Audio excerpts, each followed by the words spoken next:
Experience has taught me there are some people that actually believe some negative stereotypes about computing. This is my pitch to you. I don't know which ones you believe or why you believe them, and honestly, it won't matter for most of what I'm going to say. First thing I'm going to say is if you actually believe a stereotype, I encourage you to think of yourself as a cognitive personal trainer. Your job as a teacher is to teach. It isn't to find the people that are already the brightest, smartest, best, most talented people in the world. It's to take whoever comes to you and teach them. And so even if a stereotype were true, your job is still to train everybody to the best of your ability. The other thing I will note is that stereotype threat is based on awareness rather than on truth. Okay? So whether a stereotype is true or not, reducing their awareness of the stereotype can improve performance. Even if the stereotype is true, you can still reduce their awareness and reduce that extra penalty they are suffering in addition to whatever it is you believe is the cause of the stereotype being correct. So you still want to work to combat stereotype threat, no matter whether the stereotype is true or false. But I also want to address another question, which is why is it true?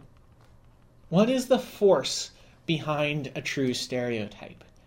And just to give a hint of why I think this is worth mentioning, there are many forces at work on a student, so many that we are unlikely to ever understand them all.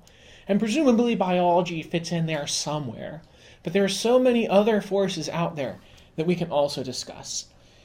So let me talk a little bit about the idea of a hidden prerequisite.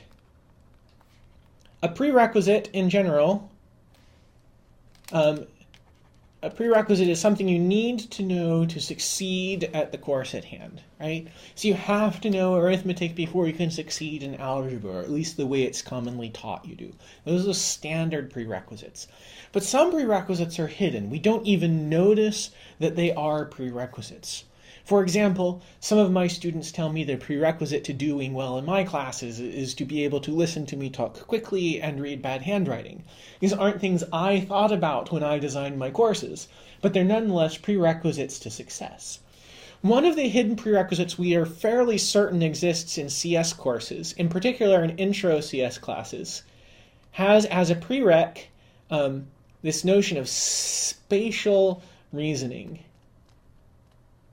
The ability to manipulate shapes in one's head, to see a picture and tell you what a rotation of the picture would look like, these sorts of activities.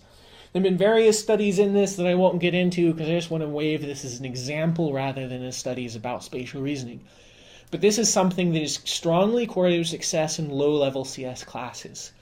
My personal opinion about why, and it is just my personal opinion, is because CS uses spatial words, right? We talk about the stacks and trees. We talk about inside and scope, right? We refer to variables when we first teach them as boxes, right? And so on. Huge amounts of CS are referred to, discussed in a spatial way. There's actually very little spatial about the field. Unless you go into some aspects of computer graphics or robotics, you're unlikely to ever need to have anything spatial at all. It's all happening in a chip so small you can't see it with just electrons flowing around. But the way we teach it has a strong spatial characteristic. Spatial reasoning is strongly correlated to childhood play. The more you played with blocks, the more you played Tetris or first-person shooter games, these types of activities develop spatial reasoning, where a lot of other activities develop it much less. And the kind of childhood play that's associated with this is associated with affluent, white, and male. These cultural groups have more spatial type of play in their lives as children on average than other spatial groups. So more often these people will come in with this spatial skill, this hidden prerequisite already in place, which suggests that we would see some difference in performance. Now, when we control for stereotype threat and other forces, it appears this is a relatively minor impact.